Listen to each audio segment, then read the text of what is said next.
السلام علیکم ناظرین۔ تم خوبصورت جوان ہو لچمن، شیلا نے کہا۔ میرا اپنا کوئی فیصلہ نہیں، لیکن اب میں سمجھنے لگی ہوں کہ تم میرے قابل نہیں۔ ادھر غزنی کے مسلمان ہم پر طوفان کی طرح آ رہے ہیں۔ متھرا اور مہابن کی تباہی کو میں نے جمنا کی بہتی ہوئی ہزاروں لاشوں کی صورت میں دیکھا ہے۔ متھرا کے مندروں میں مسلمان اذانیں دے رہے ہیں۔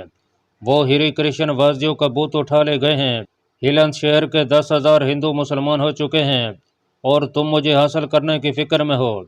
کیا تم میں غیرت نہیں؟ اب مسلمان کنوج اور منج کو فتح کرنے آ رہے ہیں۔ مجھ میں سب کچھ ہے، لچمن پال نے کہا، مگر تمہاری محبت نے مجھے پاگل کر رکھا ہے۔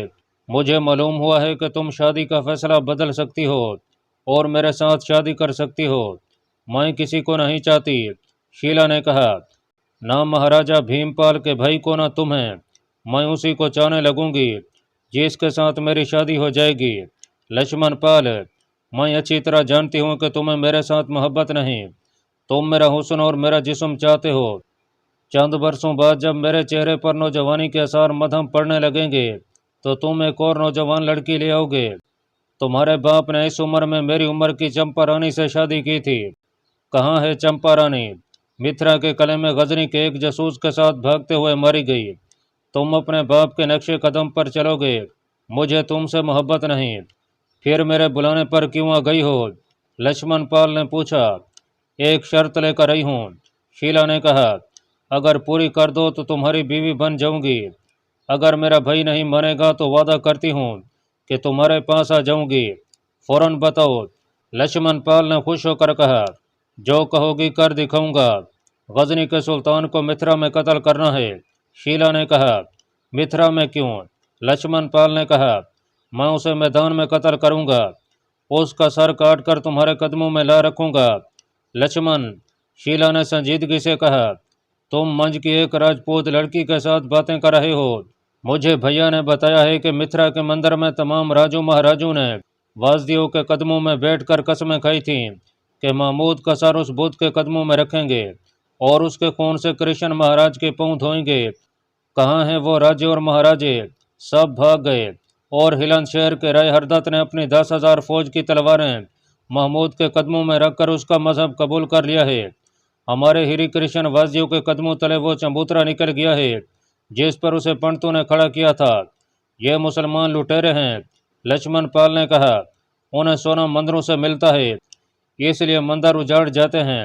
لچمن، ہوش میں آؤ، شیلا نے کہا۔ بھارت ماتا کی عزت کے محافظ صرف راجپوت ہیں، اور میں ایک راجپوت کی بیٹی ہوں۔ میرے بھائی نے مجھے جس استاد کے حوالے کیا تھا وہ بہت دانش مند بزرگ ہے۔ میں نے پہلے جب غزنی کے حملوں کے متعلق سنا تھا تو اپنے استاد سے کہا تھا کہ لوگ کہتے ہیں کہ مسلمان لٹیرے ہیں اور لوٹنے آئے ہیں۔ میں نے اب متھرا کی تباہی کی خبر سنی تو بھی اس سے پوچھا تھا کہ مسلمان صرف لوٹنے آئے ہیں یا ہمارے علاقوں پر قبضہ کر لیں گے۔ اس نے مجھے بتایا کہ محمود غزنوی لٹیرا نہیں، وہ ہمارے مذہب کو ختم کرنے اور اپنا مذہب پھیلانے آیا ہے۔ استاد نے کہا ہے کہ لٹیرے کا کوئی مذہب نہیں ہوتا۔ اگر محمود کو مذہب کی بجائے دولت سے دلچسپی ہوتی تو راجہ ہردت اپنی فوج کے ساتھ اس کا مذہب قبول نہ کرتا۔ اور میں نے استاد سے پوچھا تھا کہ مسلمان عورتیں کیسی ہوتی ہیں، کیا وہ ہندو راجپوت عورتوں کی طرح دلیر ہوتی ہیں؟ اس نے بتایا کہ وطن سے اتنی دور آ کر لڑنے اور فتح پانے والے سپاہیوں کی مائیں یقیناً دلیر ہوتی ہیں۔ مسلمان عورتیں غیر مسلموں کے خلاف جنگ میں اپنے بیٹوں کو بھیج کر فخر کرتی ہیں۔ لچمن، تم جنہیں لٹارا کہہ رہے ہو وہ کسی معمولی قوم کے لوگ نہیں، میں ان کا مقابلہ کرنا چاہتی ہوں۔ میں اپنی قوم کو بتانا چاہتی ہوں کہ ہندو راجپوت عورت مسلمان عورت سے زیادہ دلیر ہوتی ہے۔ مجھے تمہاری مدد کی ضرورت ہے۔ تم نہیں مانو گے تو میں فوج کے کسی سپاہی کو ساتھ لے لوں گی اور محمود غزنوی کو قتل کروں گی۔ اگر میں زندہ رہی تو اپنا آپ ہمیشہ کے لیے اس سپاہی کے حوالے کر دوں گی۔ کہو تم محمود کو قتل کرو گے؟ تمہاری خاطر تمہاری شرط پوری کروں گا، میری خاطر نہیں، شیلا نے کہا۔ اپنے دھرم اور اپنے دیش کی خاطر۔ اگر پیڑ دکھاؤ گے تو میں، میری بھتیجی رادھا اور تمہاری بہنیں مسلمانوں کے خیموں میں ہوں گی اور وہ مسلمان بچوں کو جنم دیں گی۔ میں محمود کو قتل کروں گا۔ متھرا میں، شیلا نے کہا، وہ مر گیا تو اس کی فوج بیکار ہو جائے گی۔ وہ متھرا سے آگے نہ آئے۔ تم برہمن ہو، برہمن کو اپنے مذہب کا زیادہ خیال ہوتا ہے، میری رگوں میں راجپوت کا خون ہے۔ میں تمہیں صاف بتا دیتی ہوں کہ میرے دل میں تمہاری وہ محبت نہیں جو تم اپنے دل میں بٹھائے ہوئے ہو، لیکن میں وعدہ کرتی ہوں کہ محمود کو قتل کر دو تو ساری عمر تمہاری غلام رہوں گی، اور اگر میں مارا گیا تو تمہاری چتا پر کھڑی ہو کر زندہ جل جاؤں گی۔ لکشمن اور شیلا دربان کے روکنے کے باوجود اس کمرے میں داخل ہو گئے جس میں کنوج کا راجیہ پال اور منج کا رائے چندہ اپنے مشیروں، وزیروں اور فوج کے اعلیٰ افسروں کے ساتھ بیٹھے محمود غزنوی کو ہندوستان سے نکالنے کے منصوبے تیار کر رہے تھے۔ راجیہ پال نے دونوں کو دیکھ کر کہا کہ وہ چلے جائیں، ہم اسی کام کے لیے آئے ہیں جس پر آپ غور کر رہے ہیں۔ لکشمن پال نے کہا، بدتمیزی کی معافی چاہتا ہوں، آپ نے جو کچھ بھی سوچا ہے اسے ذرا الگ رکھ دیں۔ کیا آپ نے یہ سوچا ہے کہ غزنی کے سلطان کو متھرا میں قتل کیا جا سکتا ہے؟ اس کے قتل سے اس کی ساری فوج آپ کی قیدی ہوگی۔ سب نے ایک دوسرے کی طرف دیکھا۔ راجیہ پال کے ہونٹوں پر مسکراہٹ آ گئی۔ ہم نے ابھی سوچا نہیں، رائے چندہ نے کہا۔ اس کام کے لیے بہت دلیر اور بڑے ہی عقل مند آدمیوں کی ضرورت ہے، اور ایسے آدمیوں کی ضرورت جو محمود غزنوی کو اپنا ذاتی دشمن سمجھیں۔ لکشمن پال نے کہا، کرائے کے قاتل یہ کام نہیں کر سکیں گے۔ یہ بھی ہو سکتا ہے کہ کرائے کے قاتل وہاں جا کر مسلمانوں سے انعام و اکرام لے لیں اور انہیں کے ہو کے رہ جائیں۔ یہ کام کوئی راجکمار کر سکتا ہے۔ ایسا راجکمار کون ہو سکتا ہے؟ راجیہ پال نے پوچھا۔ وہ آپ کے سامنے کھڑا ہے، لکشمن پال نے کہا۔ وہ میں ہوں، لکشمن پال۔ رائے چندہ نے مہاراجہ راجیہ پال کے کندھے پر ہاتھ مار کر لکشمن پال سے کہا، راجکمار، تم نے اپنے باپ کا سر فخر سے اونچا کر دیا ہے۔ اگر میرا کوئی بیٹا ہوتا تو میں اسے تمہارے ساتھ بھیجتا۔ ہاں لکشمن، اس کے باپ راجیہ پال نے کہا، اگر تم یہ کام کر سکو تو غزنی کا سانپ بھی مر جائے گا اور ہماری فوج کی لاٹھی بھی نہیں ٹوٹے گی۔ کیا آپ اس کام کو آسان سمجھتے ہیں؟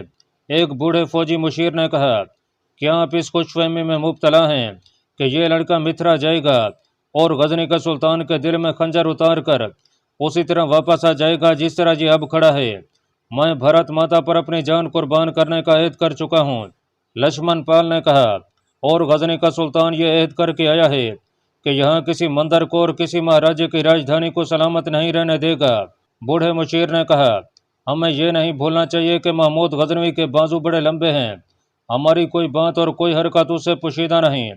آپ نے دیکھ لیا ہے کہ جس محافظ کو ہم اپنا سب سے زیادہ قابل اعتماد سمجھتے رہے اور جو راج محل کے ان رازوں سے بھی واقف تھا جن سے راجکمار بھی واقف نہیں ہوتے، وہ غزنی کا جاسوس تھا۔ اس کے باوجود میں اسے قتل کرنے جاؤں گا؟ لکشمن پال نے کہا، مجھے ایسے کام کا کوئی تجربہ نہیں، مجھے بتا دیں کہ ایسے کام کس طرح کیے جاتے ہیں۔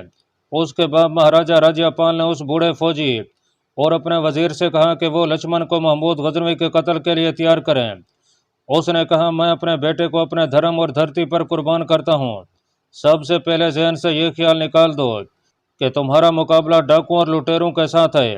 دوسرے دن دو تجربہ کار بوڑھے لکشمن پال کو بتا رہے تھے، محمود غزنوی صحیح معنوں میں جنگجو ہے اور اس کے سامنے جنگ کا ایک مقصد ہے۔ وہ اپنے ساتھ اپنا مذہب لایا ہے، اسے میدان میں شکست دینا آسان نہیں۔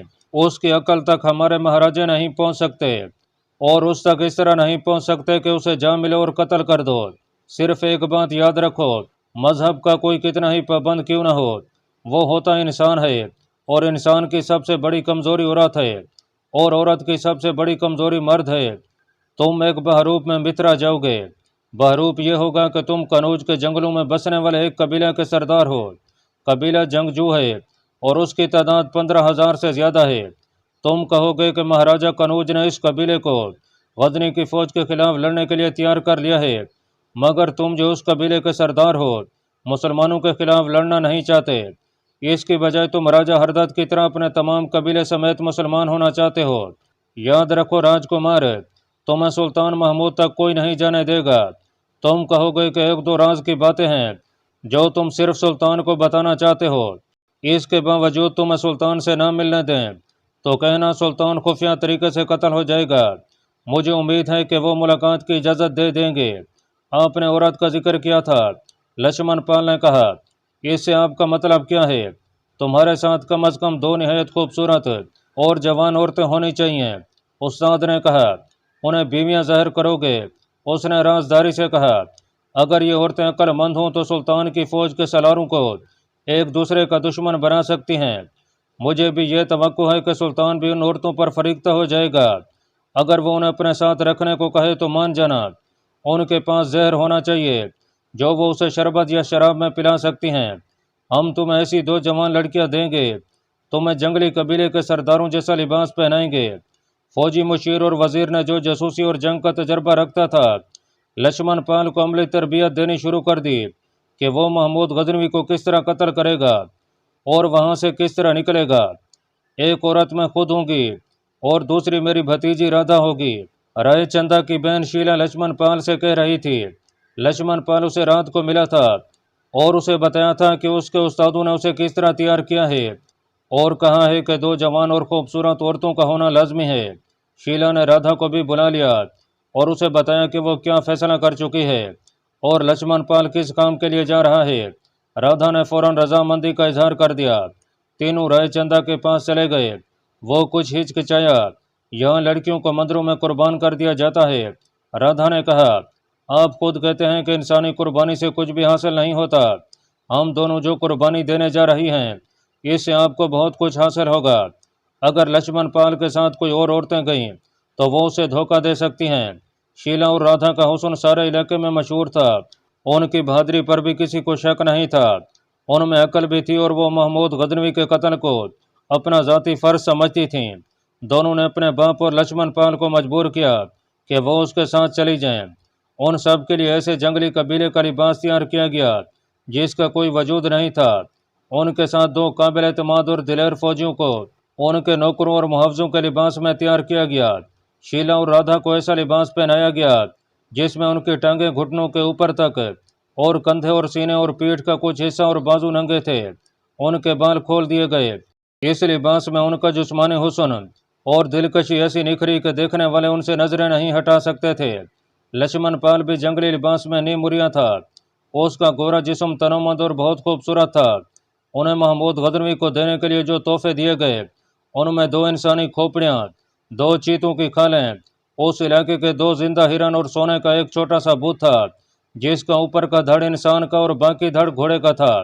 اس کے متعلق انہیں سلطان محمود کو یہ بتانا تھا کہ وہ اس بت کی پوجا کیا کرتے ہیں مگر اب مسلمان ہونا چاہتے ہیں۔ رات کو یہ قافلہ گھوڑوں پر سوار ہو کر کنوج سے نکلا۔ انہیں مہابن کے جنگل کے قریب جا کر دریائے جمنا پار کرنا تھا جو کنوج سے تقریباً 125 میل دور تھا۔ ان کے کھانے پینے کا سامان 2 خچروں پر لدا ہوا تھا۔ انہیں مہابن کے جنگل میں سے گزر کر متھرا تک پہنچنا تھا۔ ناظرین، سلطان محمود غزنوی ابھی متھرا میں تھا۔ یہ جگہ اسے بہت اچھی لگی تھی۔ متھرا مندروں کا شہر تھا۔ مسلمان سپاہی مندروں کو آگ لگا رہے تھے۔ بڑے مندر کے صحن میں جو ہندو کے کرشن مہاراج کی جائے پیدائش تھا، فوجی نماز با جماعت پڑھتے تھے۔ وہاں کے ہندو ایسے گئے گزرے بھی نہیں تھے کہ اپنے مذہب اور دیوتاؤں کی توہین برداشت کر لیتے۔ انہوں نے غزنی کے چند ایک فوجیوں کو دھوکہ دے کر قتل کر دیا تھا اور تقریبی کاروائیاں بھی کی تھیں۔ سلطان محمود نے حکم دے دیا تھا کہ شہر کو کھنڈر بنا دیا جائے اور ان انسانی سانپوں کو زندہ رہنے کے قابل نہ رہنے دیا جائے۔ چنانچہ شہر جل رہا تھا اور محمود غزنوی اپنی فوج کو کنوج کی طرف پیش قدمی کے لیے تیار کر رہا تھا۔ اس کے سامنے فوج کا خطیب اور بڑے دستوں کے امام جو غزنی سے ہمیشہ فوج کے ساتھ آیا کرتے تھے بیٹھے تھے، اور اس کے ساتھ اس کے سالار، نائب سالار اور کماندار بھی تھے۔ ہم کنوج کی طرف پیش قدمی کرنے والے ہیں، سلطان محمود غزنوی نے کہا۔ آپ کو اس علاقے کا نقشہ دکھانے اور اپنا منصوبہ بتانے سے پہلے کچھ اہم باتیں کرنا ضروری سمجھتا ہوں۔ میں اتنی بڑی فوج کو اکٹھا کر کے خطاب نہیں کر سکتا۔ آپ سب اپنے سپاہیوں تک میرا پیغام لفظ بہ لفظ پہنچا دیں۔ خطیب اور امام نماز کے بعد سب کو میرا پیغام سنائیں۔ انہیں بتائیں کہ یہ جنگ میری نہیں، ان کی ذاتی نہیں، یہ خدا اور رسول صلی اللہ علیہ وسلم کی جنگ ہے۔ ہم یہاں کفر کے اس فتنے کو ختم کرنے آئے ہیں جس کے متعلق خدا کا حکم ہے کہ اس وقت تک لڑو جب تک کفر کا فتنہ ختم نہیں ہو جاتا۔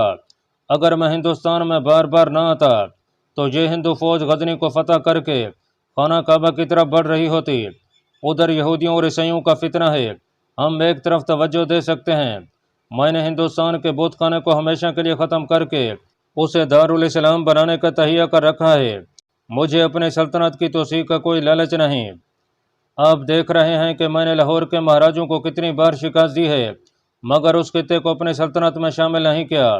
ساری فوج سے کہہ دو کہ ہم وطن سے دور صرف خدا ذوالجلال کے بھروسے پر آئے ہیں، اور خدا صرف اس لیے ہماری مدد کر رہا ہے کہ ہم اس کا عظیم پیغام اور دین ساتھ لائے ہیں۔ اگر مجھے دولت اور زر و جواہرات کا لالچ ہوتا تو میں بار بار یہاں نہ آتا، ایک ہی بار لوٹ مار کر کے غزنی میں تخت پر بیٹھ کر عیش کرتا، مگر میں ہر بار یہاں خودکشی کرنے آتا ہوں۔